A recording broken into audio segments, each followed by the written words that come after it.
नमस्कार। आप सभी मेरे प्रिय भाई बहनों, आप सबका हार्दिक अभिनंदन है और मुझे बड़ी खुशी है कि हम लोग हफ्ते में एक बार एकत्र होकर के अपने जीवन को आध्यात्मिक रस से सराबोर करते रहते हैं। यह हमारी चेष्टा निरंतर बरकरार रहे और दिन पर दिन प्रभु के प्रति हमारी प्रीति, हमारी आकृति काफ़ी गहराती हो, यह चेष्टा हमारी बनी रहनी चाहिए। तो अष्टांगिक योग के आज की चर्चा में हम लोग जो योग का जो 5वां भाग है, धारणा, उसको लेते हैं। तो जम, नियम, आसन, प्राणायाम, प्रत्याहार, धारणा। तो धारणा का अर्थ है कि किसी एक बिंदु पर, किसी एक क्षेत्र पर मन को स्थित करना, मन को वहाँ पर स्थापित करना। तो अब जानते ही हैं कि कोई चीज़ स्थिर हो, एक जगह हो, तो वहाँ पर जो तामसिकी शक्ति है, स्टैटिक फोर्स है, वह क्रियाशील रहती है। तो इसीलिए ये क्रियाशीलता में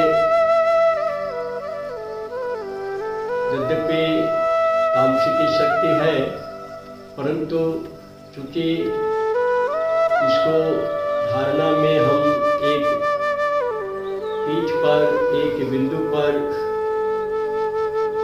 लेते हैं,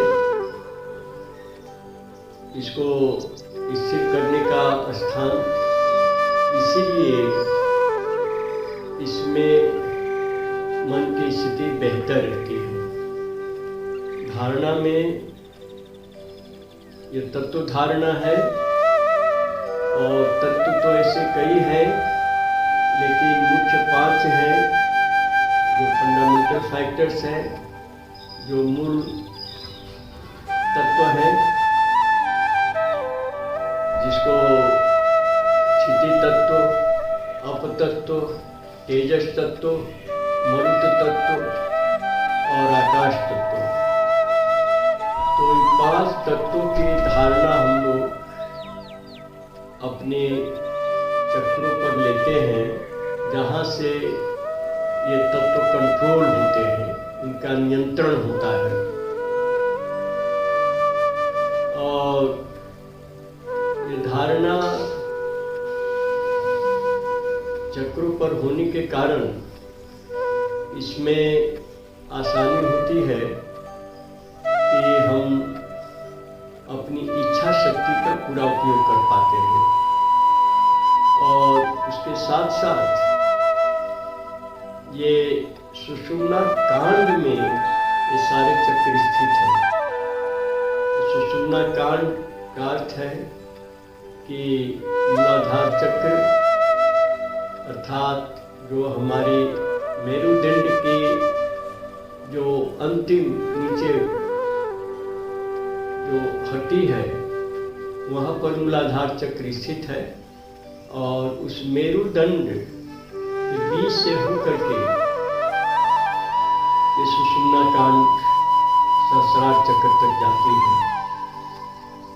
तो इस सुषुम्ना कांड में अंदर में तो बीच से सुषुम्ना नाड़ी जाती है और उसके दाएं बाएं से ईड़ा पिंगला नाड़ियाँ एक दूसरे को काटती हुई जाती हैं। तो जहाँ पर ये काटती है, वहीं पर चक्र की स्थिति है। और ये चक्र का अर्थ है कि एनर्जी सेंटर्स हैं। यहाँ पर जैसे मूलाधार चक्र है तो वहाँ 4 वृत्तियाँ हैं, तो 4 ग्लैंड्स मुख्य रूप से हैं, जिनमें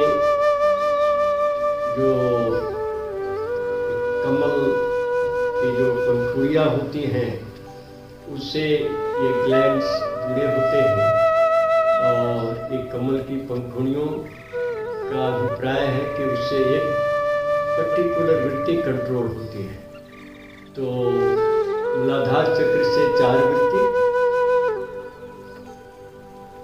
फिर स्वाधिष्ठान चक्र से 6 वृत्ति, मणिपुर चक्र से 10 वृत्ति, अनाहत चक्र से 12 वृत्ति और विशुद्ध चक्र से 16 वृत्ति। तो यह 48 वृत्तियों का नियंत्रण इन विभिन्न चक्रों से होता है। तो ये जो पंखुड़ियां हैं, ये जब धारणा किसी बिंदु पर लिया जाता है चक्र में, किसी भी चक्र पर, चाहे मूलाधार चक्र हो या स्वाधिष्ठान हो या मणिपुर हो या अनाहत हो या विशुद्ध, तो पहली बात तो है कि यह तत्व धारणा विशुद्ध तक ही है, क्योंकि ये तत्वों की धारणा है और तत्व 5 पंचमहाभूत जो है वही है। तो इसीलिए विशुद्ध चक्र तक ही है, ये मूलाधार से विशुद्ध चक्र तक। तो यहाँ जब हम किसी भी बिंदु पर मन को रखते हैं, वहाँ पर धारणा करते हैं, तो सीधे चक्र पर होने के कारण सुषुम्ना कांड से जो है से जुड़ जाता है। क्योंकि सुषुम्ना कांड में जहाँ पर ईड़ा, पिंगला, सुषुम्ना ये तीनों नाड़ियाँ काटती हैं एक दूसरे को, अर्थात वहाँ से ईड़ा और पिंगला अपनी दिशा बदल लेती है। जो दाएं जा रही थी बाएं जाने लगती है, जो बाएं जा रही थी वो दाएं जाने लगती है, और सुषुम्ना तो सीधे ही चली जाती है। तो ये जो काटती है जहाँ पर, तो वहाँ पर इन दोनों के संगम से, ईड़ा पिंगला के एक दूसरे को क्रॉस करने से सुषुम्ना पर भार कम आ जाता है, और भार कम आने से वो थोड़ा ढीली हो जाती है या हल्की हो जाती है, और फिर उसका प्रवाह, सुषुम्ना का प्रवाह आसानी से ऊपर की तरफ होने लगता है। तो इसीलिए जब मन को किसी चक्र पर हम धारणा लेते हैं, तो इससे वो सीधे पहले तो सुषुम्ना कांड से जुड़ता है।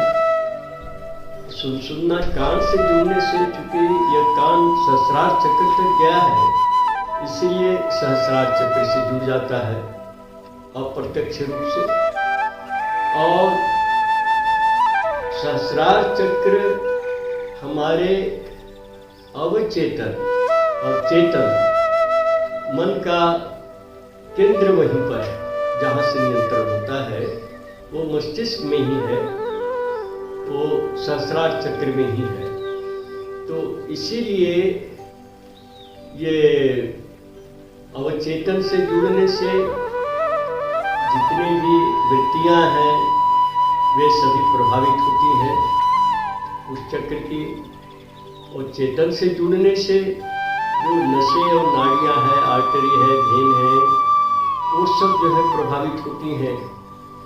इसीलिए ये वृत्तियों का नियंत्रण सहज हो जाता है, और मन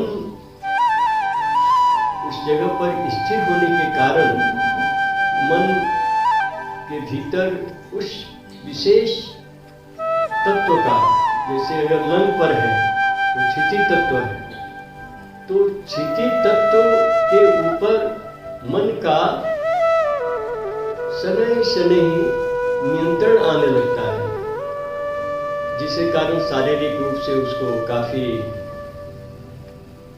सौष्ठव, काफी सौम्यता और शारीरिक रूप से वो काफी सक्षम, सक्रिय, स्फूर्ति, ये सारी गुण उसके भीतर प्रकट होने लगते हैं।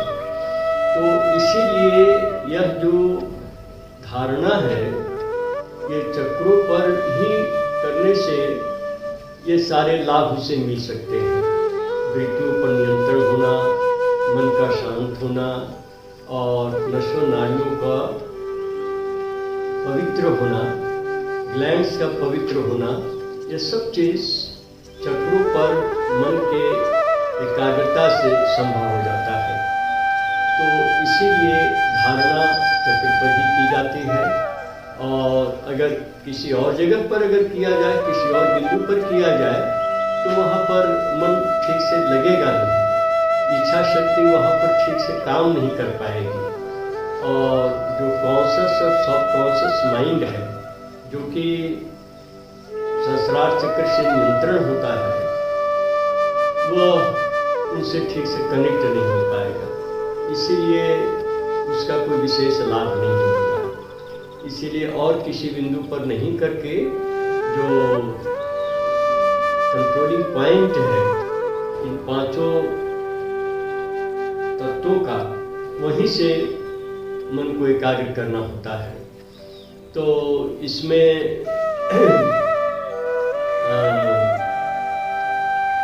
जैसे क्षिति तत्व से चलते हैं, तो वहाँ पर क्षिति तत्व में जो सुषुम्ना कांड है वहाँ पर बंद है, इसलिए उसको युक्त त्रिवेणी कहा जाता है।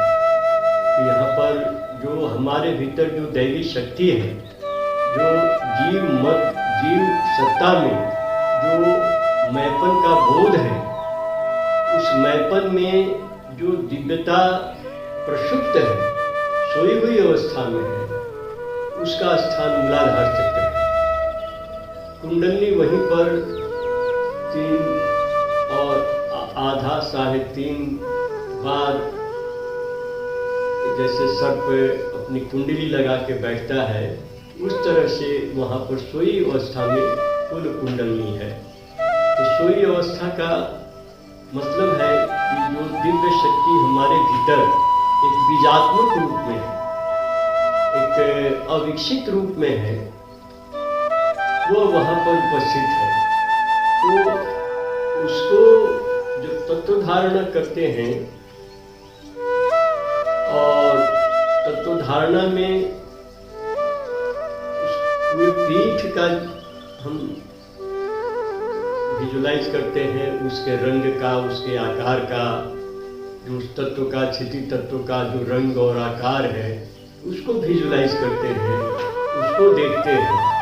और उसके साथ साथ जो केंद्र है, जो जैसे इसका बीज जो क्षिति तत्व का है लंग, तो यह जो केंद्र है उसको भी देखते हैं। तो अगर किसी कारण से माइंड डिस्टर्ब भी होता है, तो वो पीठ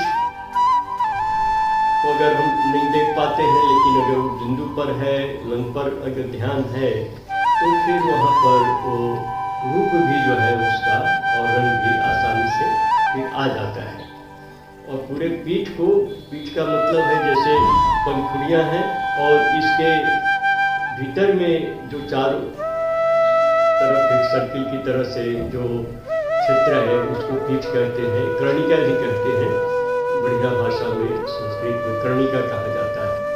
तो इस कर्णिका को, इसके रूप और रंग को देखते हुए और उस लंग के केंद्र पर मन को रखने से फिर उससे जो जुड़ी हुई जो वृत्तियाँ हैं, जो पंखुड़ियाँ हैं, वो सब उज्जीवित हो जाती है, लाइवली हो जाती है, और मनुष्य को एक विशेष प्रकार की शांति और आनंद की अनुभूति होती है।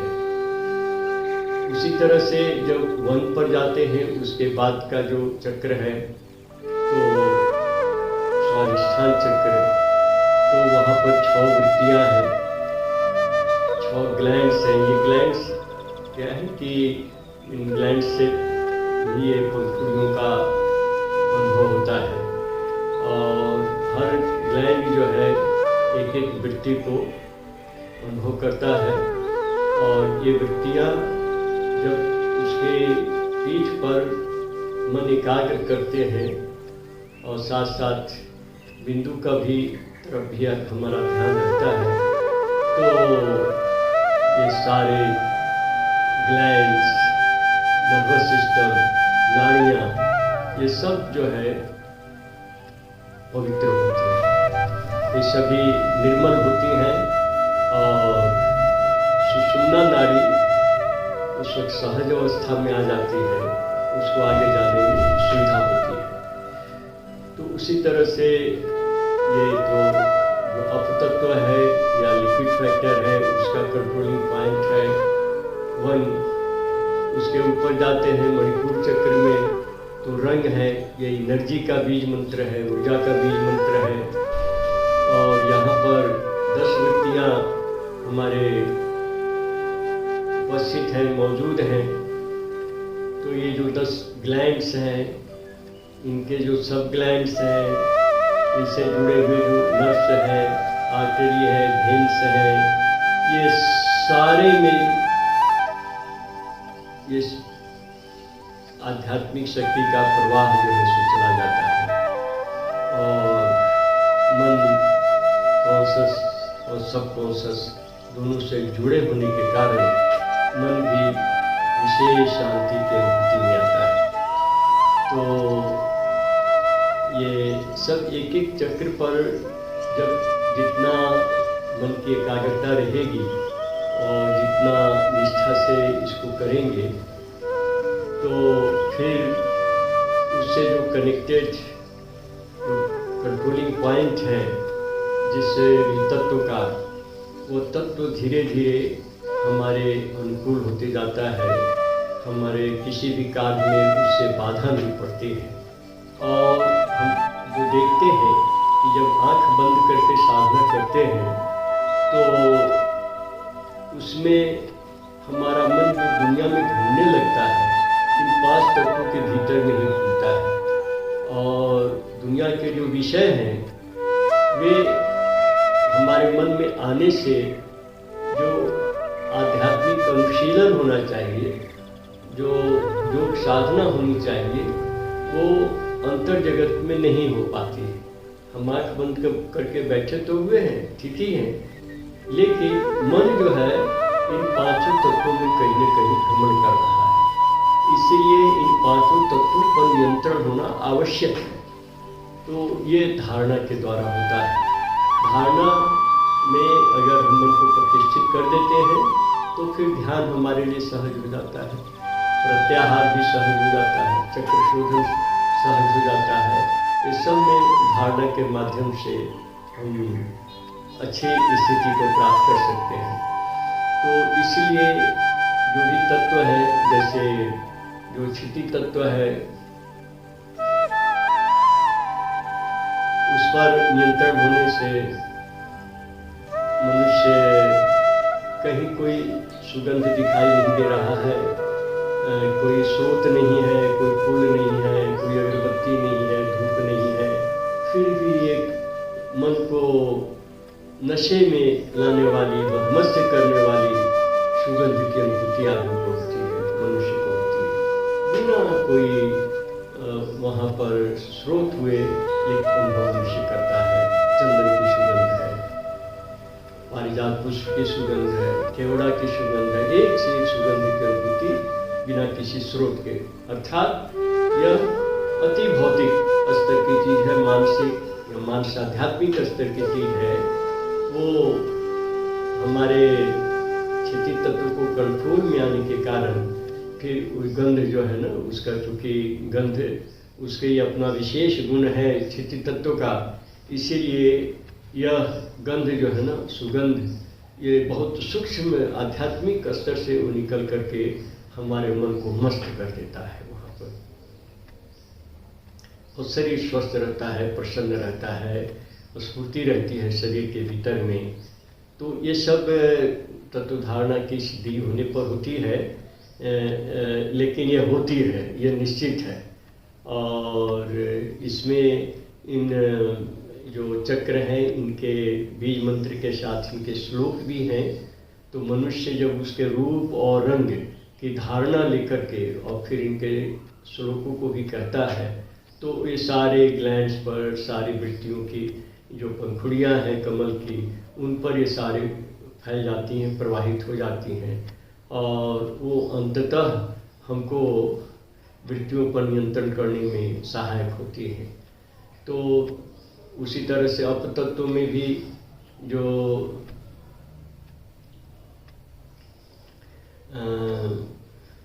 इससे जो जल तत्व है, जल तत्व में जैसे कोई पानी में डूबेगा नहीं, जिसको इसकी सिद्धि हो जाए अपतत्व की, वहाँ पर ये पानी में बिना कोई तैरना जानते हुए या बिना तैरने का प्रयास करते हुए वो जल में जो है जितने समय तक चाहे रह सकता है।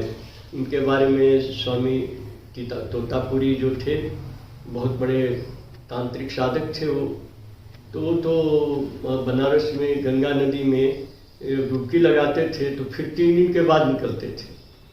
तो इसका अर्थ यही है कि अपतत्व की सिद्धि थी उनके पास। तो ये सब तत्व जो हैं, इन तत्वों के भीतर भी अपार ऊर्जा भरी हुई है, असीम शक्तियां हैं, लेकिन वो सभी पोटेंशियल फॉर्म में हैं, वो सभी गुहायित हैं, सुषुप्त अवस्था में हैं। लेकिन ये तत्व धारणा क्या है, उनको उज्जीवित कर देता है और ये सब की अनुभूति होने लगती है मनुष्य को। लेकिन जैसा मैं पहले भी चर्चा कर चुका हूँ कि कभी भी इनसे जो शक्तियाँ हमारे भीतर, ऑकल्ट पावर्स, जो रिद्धि सिद्धियाँ आती हैं, उनकी तरफ ध्यान नहीं देना चाहिए। हम लोग को हमेशा लक्ष्य की तरफ, परम ब्रह्म की तरफ, सहस्रार चक्र में प्रतिष्ठित करने की बात ही सोचनी चाहिए, जहाँ पर कि परम शिव का स्थान है या परम कृष्ण का, श्री कृष्ण का स्थान है, जो एक आध्यात्मिक सत्ता है और हमारे मानव देह में वो सहस्रार चक्र से ही संचालन करते हैं सभी क्रियाओं का। तो वहीं पर पहुंचना हमारा लक्ष्य होना चाहिए। अगर हम मूलाधार चक्र या ये किसी भी चक्र पर जो कुछ अनुभूति होने लगे शक्तियों की और मन हमारा उसी में जो है सो भ्रमण करने लगा, तो फिर लक्ष्य पीछे रह जाएगा और हम इन शक्तियों के प्रलोभन में, इन शक्तियों के, इंद्रियों के नियंत्रण में जो है सो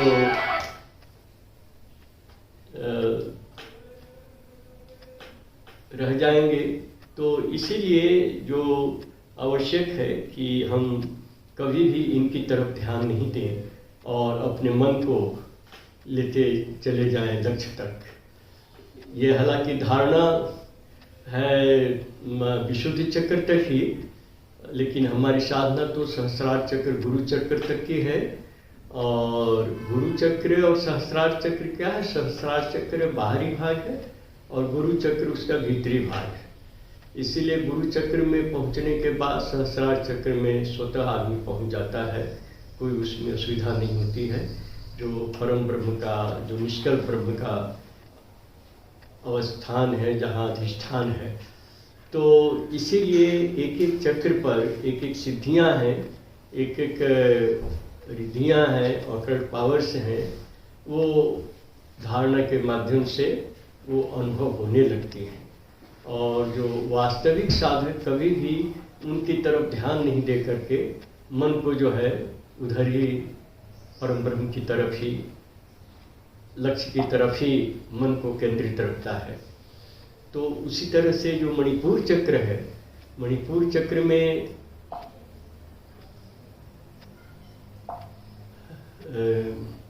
ये वहाँ पर जो ऊर्जा है, ये ऊर्जा का केंद्र है और यहाँ से तेजस तत्व कंट्रोल होता है। तो तेजस तत्व माने अग्नि जो है, क्षुधा या अग्नि, शीत और ताप, ये सब पर पूरा नियंत्रण आ जाता है उसको। वो कोई भी कितनी भी गर्मी रहे, कोई कितना भी ठंडा रहे, वो उसका कोई उसका असर उसके ऊपर नहीं होता है। और जो पाचन शक्ति है, कुछ भी पचा सकता है, पत्थर भी पचा सकता है वो, ये सब शक्तियाँ आ जाती हैं उसमें। लेकिन मनुष्य को सामान्य जीवन ही जीना है। ये मैं इन शक्तियों के बारे में इसलिए कह रहा हूँ कि ये सब साधना में आएंगी, लेकिन मन को उधर नहीं ले जाना है। मन को सहस्रार की तरफ ही, परम ब्रह्म की तरफ ही मन की दृष्टि रहनी चाहिए। ये इनमें अगर रमण करने लगा मनुष्य, इनके सुख, सौंदर्य, इनके वैभव से अगर अभिभूत होने लगा तो फिर लक्ष्य पीछे छूट जाएगा और उसको फिर ऊपर ले जाना इतना सहज नहीं है। इसीलिए इन चीज़ों को अवहेलना करते हुए, उपेक्षा करते हुए, इनको पर नज़र नहीं रखते हुए आगे बढ़ते जाना है। लेकिन अब ये चीज़ें अनुभव होंगी, इसलिए मैं बता रहा हूँ कि मणिपुर चक्र पर होने से शीत ताप पर कंट्रोल हो जाएगा, खाने पीने पर कंट्रोल हो जाएगा। तो इसका मतलब ये नहीं है कि वो खाने पीने को कंट्रोल करने के लिए शक्ति का प्रयोग करेगा। जो स्वतः होता है, स्वाभाविक जीवन हो, और स्वाभाविक जीवन नहीं जीना है। तो उसी तरह जब अनाहत चक्र पर आते हैं तो यहाँ से वायु तत्व का, मरु तत्व का कंट्रोल होता है। तो उसमें मनुष्य में ये शक्ति आ जाती है, वो पक्षी की तरह उड़ सकता है, आकाश मार्ग से कहीं भी पहुँच सकता है वो। जैसे हमारे एक बहुत उच्च कोटि के साधक थे कालिकानंद जी, जो पहले दुर्दांत दस्यु थे और उनको सबसे पहले दीक्षा, वे प्रथम दीक्षा शिष्य हैं श्री श्यामूर्ति जी के। उन्होंने दीक्षा दिया था, कालीचरण बनर्जी नाम था, और वो इतने उच्च कोटि के साधक हुए कि उनको फिर उन्होंने श्री श्यामूर्ति जी अवधूत बना दिया, कालिकानंद अवधूत उनको नाम दिया। और उनकी साधना से वो इतने प्रसन्न हुए कि उन्होंने कहा कि कुछ वर मांगो। तो उन्होंने कहा कि बाबा ने मुझे कोई वर नहीं चाहिए, बस आपकी स्मरण, आपका ध्यान मेरे मन में हमेशा बना रहे, मैं यही चाहता हूँ। तो कुछ, लेकिन बाबा ने जोर दिया कि नहीं, कुछ मांगो, मैं प्रसन्न हूँ, मैं कुछ देना चाहता हूँ। तो बाबा को देने कहने का मतलब यही है कि वो एक कल्पतरु की अवस्था में आ जाते थे उस वक्त। और कल्पतरु की अवस्था एक आध्यात्मिक अवस्था है, उसमें मनुष्य जो भी चाहेगा वो इच्छा की पूर्ति हो जाती थी। लेकिन कालिकानंद जी इसके लिए तैयार नहीं थे। लेकिन जब बाबा ने बार बार कहा तो अंत में उन्होंने कहा कि मैं किसी भी आनमार्गी के जो कहीं कष्ट में पड़ा हो, असुविधा में पड़ा हो, अगर वो आपको पुकारे तो मैं उसकी सेवा के लिए प्रस्तुत हो जाऊं और उसके कष्ट और असुविधा का मैं निवारण कर दूं। यह उन्होंने माना। बाबा बड़ी प्रसन्न हुए उनके इस जन कल्याण की भावना से कि कोई अपने लिए कुछ नहीं मांगा, दूसरे की सेवा करने के लिए, दूसरे के दुख को दूर करने के लिए इसने इच्छा व्यक्त की है। तो उन्होंने उनको आशीर्वाद दिया, वरदान दिया और कहा कि तुम आकाश मार्ग से जहाँ भी चाहो जा सकते हो। तो ये सद्गुरु का दिया हुआ आशीर्वाद था। इसीलिए काफ़ी कई साधकों के अनुभव हुए कि बड़े संकट में पड़े थे, कुछ नहीं समझ में आ रहा था क्या करें, और बाबा को मन ही मन पुकार रहे थे। और कोई आए, बहुत ही श्याम वर्ण के, काफ़ी हट्टे कट्टे कोई आए और उन्होंने ऐसी व्यवस्था कर दी जिससे कि उनका समस्या का निवारण हो गया, निराकरण हो गया। ऐसे कई साधकों के अनुभव हुए। तो हम लोगों में यही बाद में हुआ कि अरे ऐसा चमत्कार कैसे हो गया। तो हम लोग इसको रिलेट प्रायः किए कालिकानंद दादा से, और बाबा ने भी इस चीज़ को स्वीकार किया कि हाँ, वह जो है सूक्ष्म रूप से पहुँच करके आनमार्गियों की मदद करता है। तो ये उन्होंने, उनके अंदर तो वो भी इतने उच्च कोटि के साधक थे कि कई सिद्धियाँ रिद्धियाँ थी, लेकिन कभी उन्होंने उपयोग नहीं किया। और क्या जरूरत है करने की। ये प्रभु ने जो सृष्टि बनाई है, उस सृष्टि को जैसे वो चला रहे हैं चलाएं। हाँ, जहाँ पर शारीरिक और मानसिक ये दोनों शक्तियाँ असमर्थ हो जाती हैं और समस्या इतनी गहन है कि जन कल्याण के लिए मनुष्य को कुछ करना आवश्यक है, जो आध्यात्मिक शक्ति के प्रयोग से या ये जो सिद्धियाँ, जो विभूतियाँ हैं, उनके प्रयोग से ही हो सकता है। वो वहाँ सदुपयोग है, सदव्यवहार है। लेकिन गाहे बगाहे नहीं कि उसका उपयोग कर रहे हैं। बहुत से लोगों का मैं विज्ञापन देखता हूँ कि फलाने फलाने रोग हों, फलाने फलाने समस्याएं हों, तो आप संपर्क कीजिए, आपकी समस्याओं का हल प्रस्तुत किया जाएगा। तो कोई भी अगर सिद्धि है, कोई भी शक्ति अगर प्राप्त है साधना के माध्यम से, तो न तो लोक प्रदर्शन के लिए है, न किसी प्रलोभन के लिए है, न कोई धन कमाने के लिए है, न जश कमाने के लिए है। इसीलिए इन चीज़ों से अपने को मुक्त रखना है।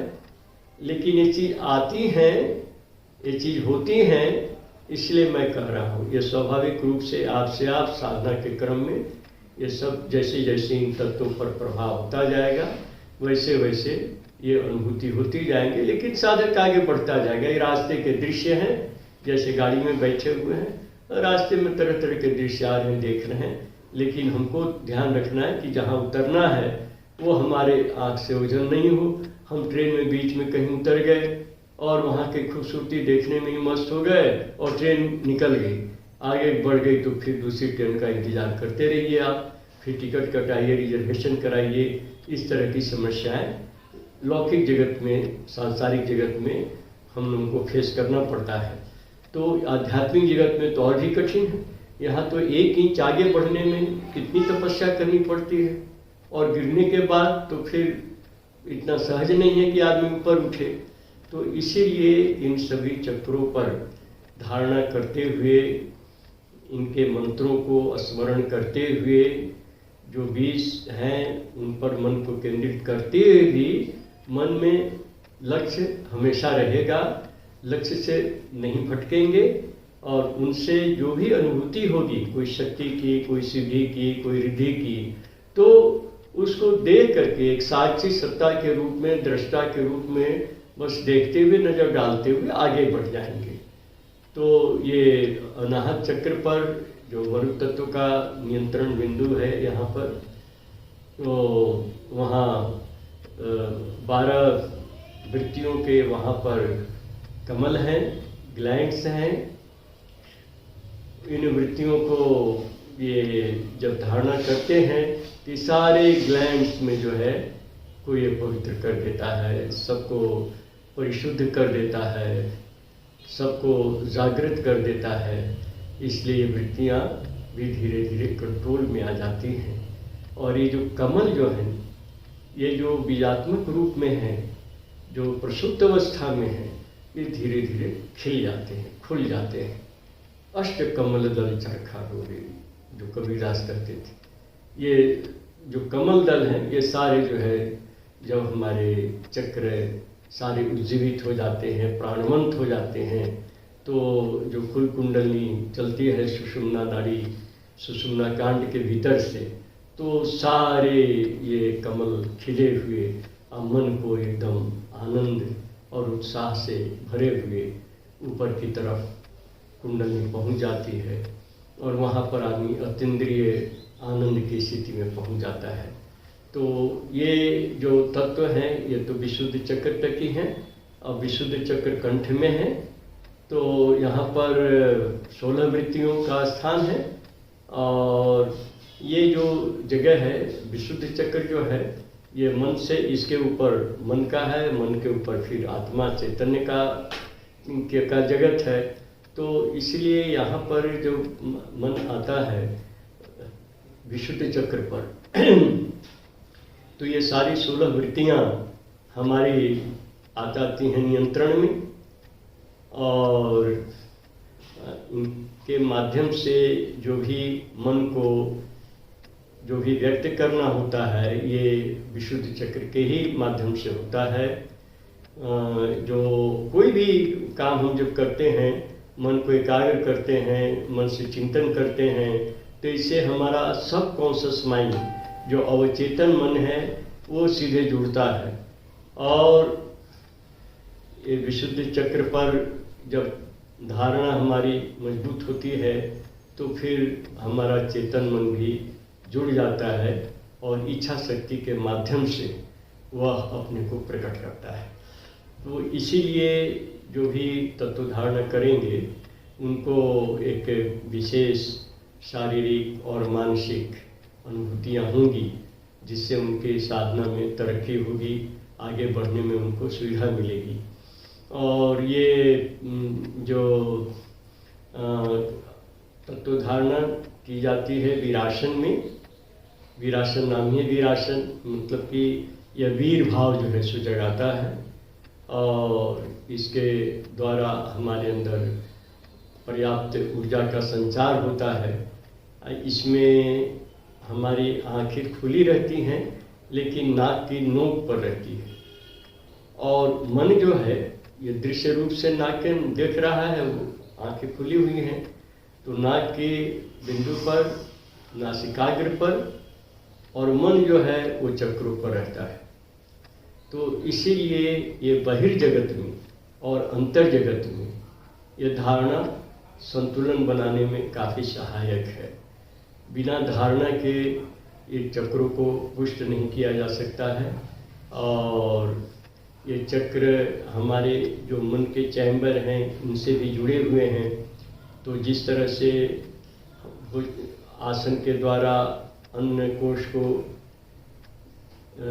यम नियम के द्वारा काममय कोश को, उसके बाद प्राणायाम के द्वारा मनोमय कोश को और प्रत्याहार के द्वारा अतिमानस कोश को हम नियंत्रण में लेते हैं, उनको पुष्ट करते हैं, मजबूत करते हैं, ठोस करते हैं।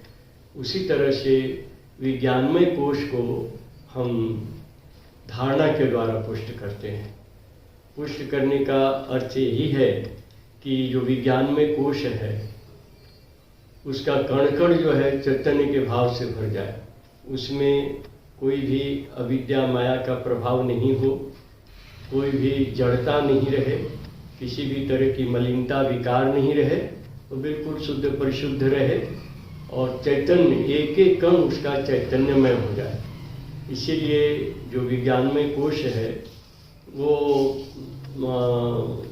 पुष्ट होने से आदमी में ज्ञान, वास्तविक ज्ञान का उद्भव होता है, आविर्भाव होता है और वैराग्य, वैराग्य का मतलब कि विराग से आया है। विराग माने राग माने रंग, तो वी माने जो विशिष्ट या रहित भी कर सकते हैं कि जो वर्णातीत स्थिति में मन को ले जा सकता है कि रंग लगे लेकिन उससे प्रभावित नहीं हो, दुनिया में रहे लेकिन दुनिया का प्रभाव नहीं हो। जिस तरह से आईना में मनुष्य किसी चीज़ की तस्वीर, छवि को देखता है, जिस रंग का फूल, काले रंग का फूल रखा तो काला दिखाई, जैसा फूल है वैसा दिखाई देगा, पीले रंग का है तो पीला दिखाई देगा, बैंगनी रंग का तो बैंगनी दिखाई देगा, लेकिन उस आईने का रंग नहीं बदलता है, आईने का रूप नहीं बदलता है।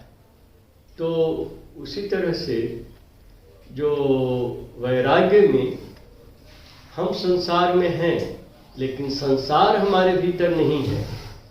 जैसे कि एक नाव है, वो पानी में है तभी वो नाव पानी में चल सकती है, अगर पानी नहीं हो तो नाव चलेगी भी नहीं। लेकिन नाव के भीतर अगर पानी आ जाए तो नाव डूब जाएगी। तो उसी तरह से हम संसार में रहें लेकिन संसार हमारे भीतर नहीं हो, ये आध्यात्मिक कौशल है।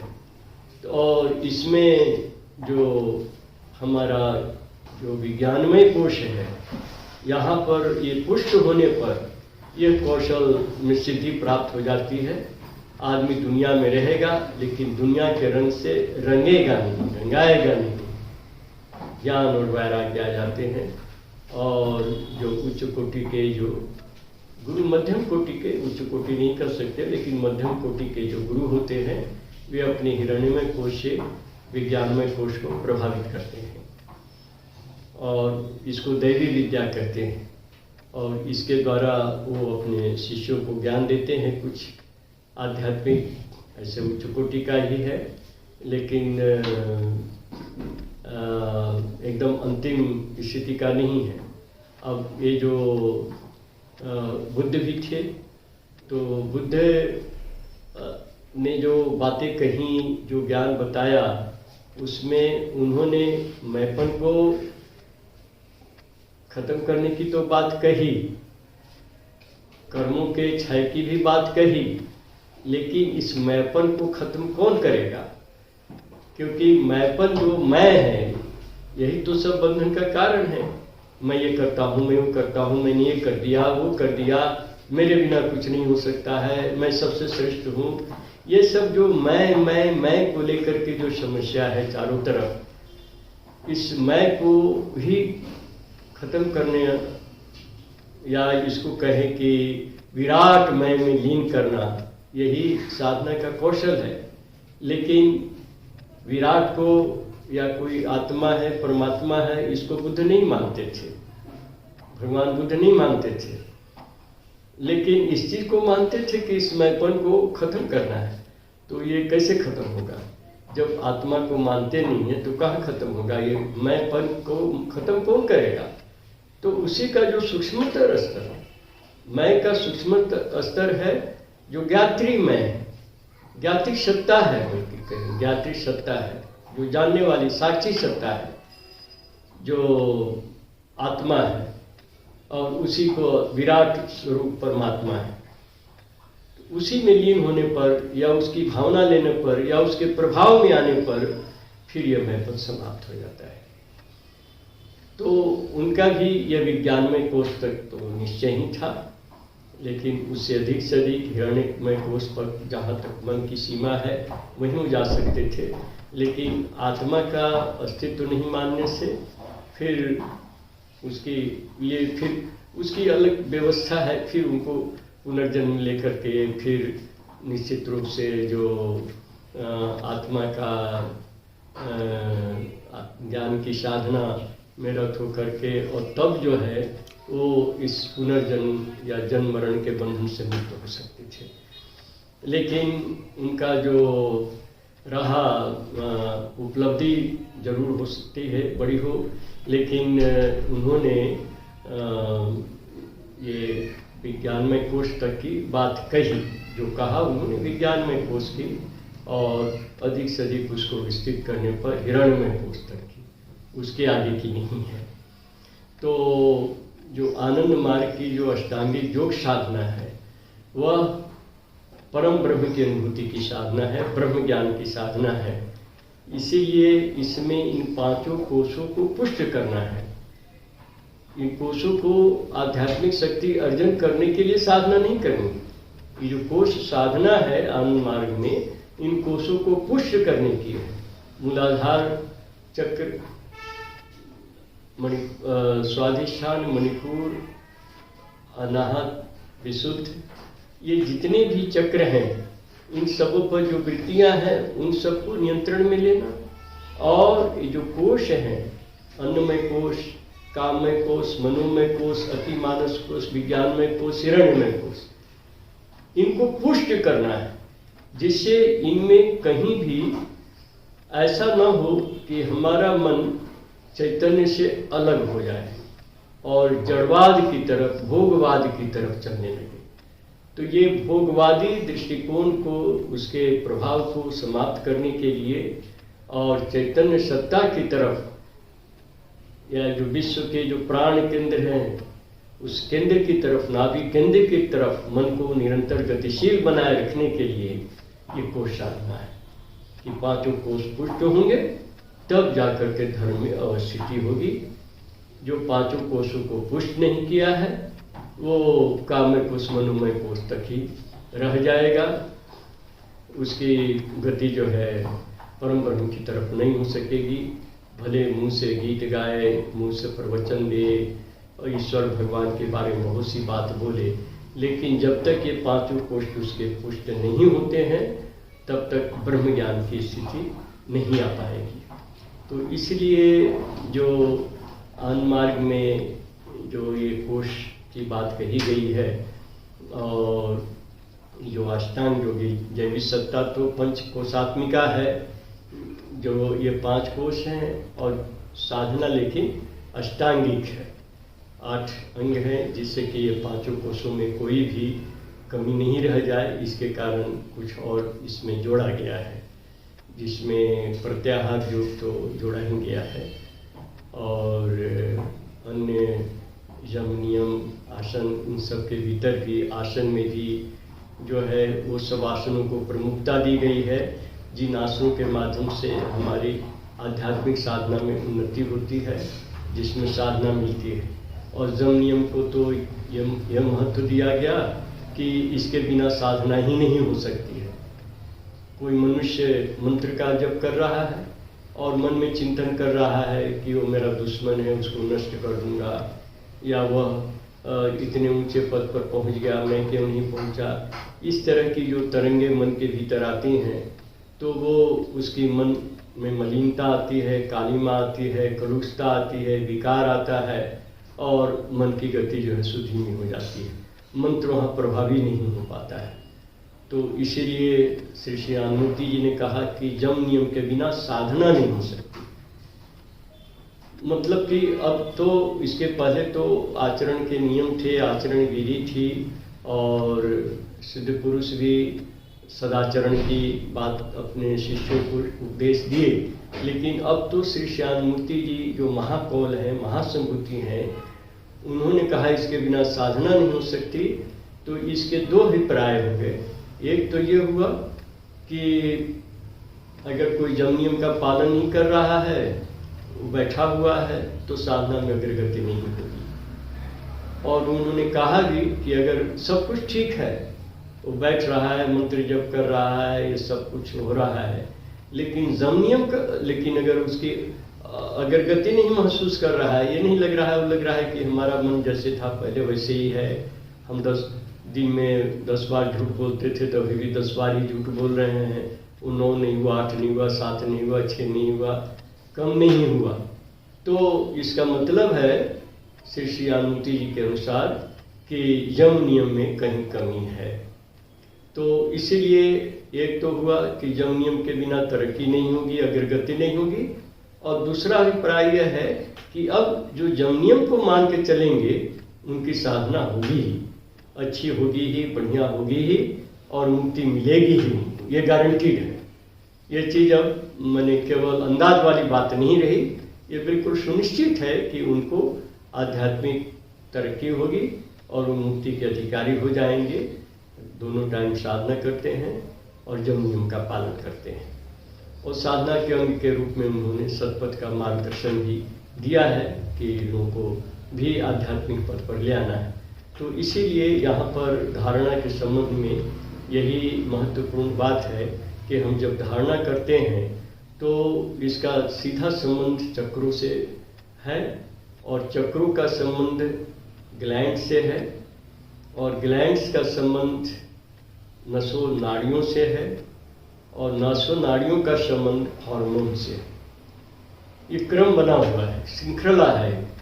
तो इसीलिए अगर हमारे ये ग्लैंड्स वाइब्रेट नहीं होते हैं, अगर इनसे डिफेक्टिव हार्मोन का सेक्रेशन बंद नहीं होता है, अगर सेक्रेशन रेगुलेटेड नहीं है, तो फिर हमें उस ग्लैंड को, उस चक्र को, उस वृत्ति को पुष्ट करने की ज़रूरत है। और ये पुष्ट करने के लिए ही ये सब दिए गए हैं, इतने सारे 8 अंग दिए गए हैं योग के। अब ये जो एक सामान्य नियम के अनुसार ही जो ये 3 नाड़ियाँ हैं, ईड़ा, पिंगला, सुषुम्ना, ये तीनों नाड़ियाँ काम करती हैं। ये नियम यही है कि 1 घंटे तक एक नाड़ी क्रियाशील रहती है और फिर उसके बाद फिर कोई दूसरी नाड़ी क्रियाशील रहती है। अब जब ईड़ा क्रियाशील है, ईड़ा तो ये जो हम लोग का बायां जो नासिकाग्र है वो खुला रहता है, उसमें सांस खूब स्पष्ट चलती रहती है। दूसरा हो सकता है खुला हो, नहीं भी हो, लेकिन बायां खुला रहता है ईड़ा में, और पिंगला में दाहिना खुला रहता है।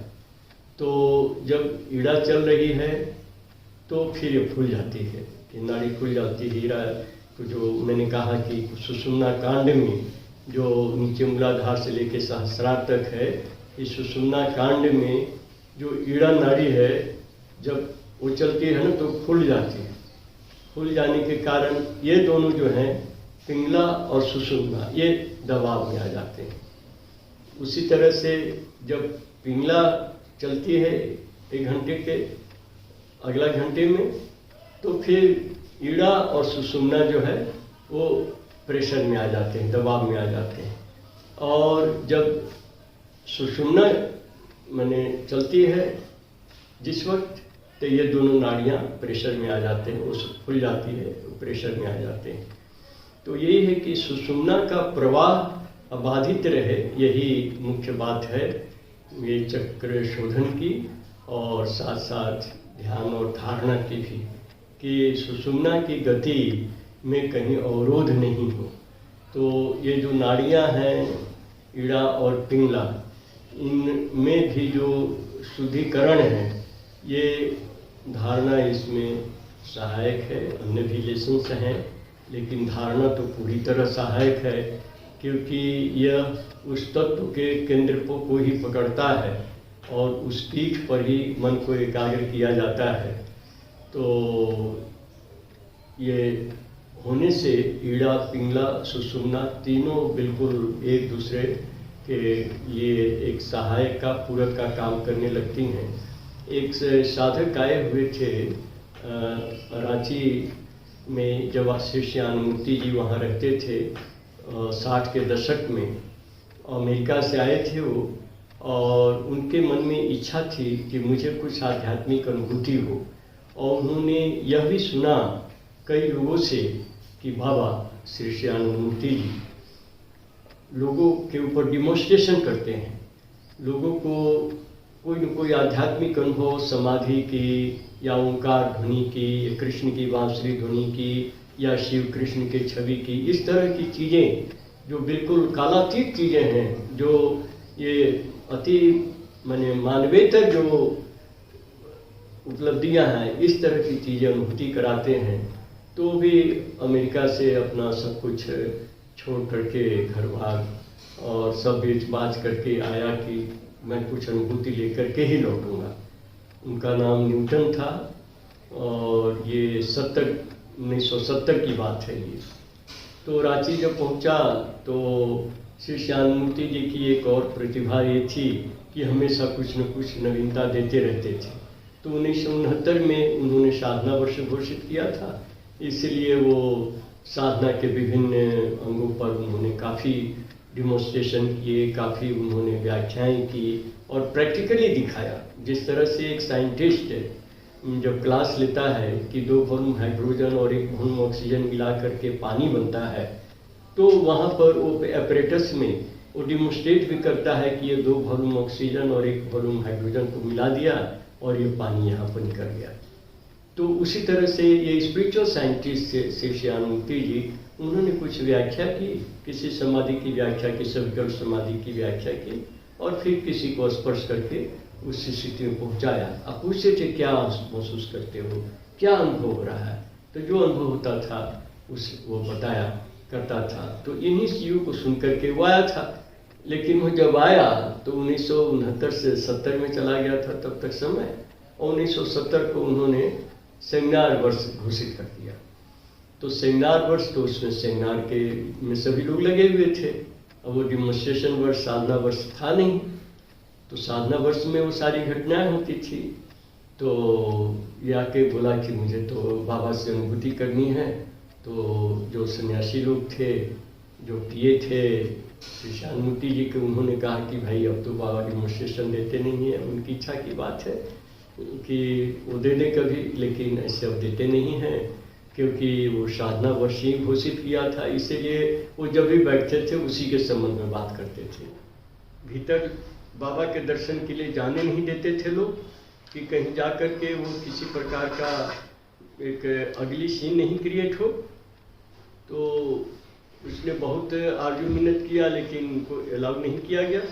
तो फिर अंत में उसने अनुरोध किया कि मैं बाबा से कुछ नहीं पूछूंगा, मैं किसी भी तरह की वहाँ हरकत नहीं करूँगा, कृपया बाबा का दर्शन तो मुझे करने दीजिए। तो अंत में उसका आश्वासन पा करके उसे एक तरह से वचन लेकर के फिर उसको अंदर जाने दिया गया।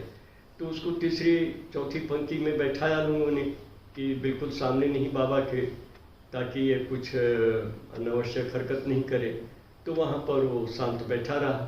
तो बाबा आए, आने के बाद कुछ चर्चा करने के बाद बोलते हैं कि यू आर न्यूटन। कहा yes Baba, come here come here. और उसके बाद वो बाबा के सामने आ गया।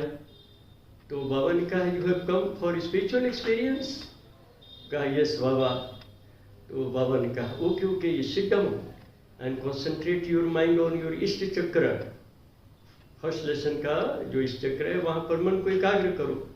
तो उसने वहाँ मन को एकाग्र किया। तो बाबा ने अपने छड़ी से उसके मणिपुर चक्र को प्रेस किया, उसको दबाया। उसके बाद बाबा ने पूछा कि हाउ डू यू फील। तो कुछ बुद्ध ऐसा कुछ हुआ, लेकिन बोल नहीं पाया कुछ। तो बाबा ने ही व्याख्या किया कि उसका मन इतना अभिभूत है अनुभूति से कि मन एकदम लबलब भर गया है और वो कुछ बोल नहीं पा रहा है। तो बाबा ने कहा कि 2 घंटे तक रहेगा कम से कम इस स्थिति में। तो जब ये जगेगा, इस अवस्था से जब सामान्य होगा, तो 1 कप उसको दूध पिला दोगे तुम लोग, और उसके बाद वो खाना पीना कुछ करेगा। और ये भी बाबा ने कहा कि ये चूँकि नॉन वेज खाता था और हर तरह के तामसिक आहार लेता था, इसके कारण इसका सुषुम्ना कांड पूरा जाम है। और इसीलिए मैंने जो है तो उसको यहाँ केवल मैं उसको ले गया हूँ मणिपुर चक्र तक, और आगे भी मैं चाहूँ तो ले जा सकता हूँ, लेकिन उसको बड़ा कष्ट होगा क्योंकि सुषुम्ना कांड जाम है, ज़बरदस्ती ले जाना पड़ेगा। तो ये साधना करेगा, आहार ठीक हो गया है अब, तो ये वहाँ ऊपर की तरफ उसकी अग्रगति होगी। तो इसीलिए सुषुम्ना कांड को शुद्ध परिशुद्ध रखना आवश्यक है। इसमें धारणा लेशन की, धारणा साधना की बहुत बड़ी भूमिका है। इसको महसूस करें और इसको नियमित रूप से किया करें। नमस्कार।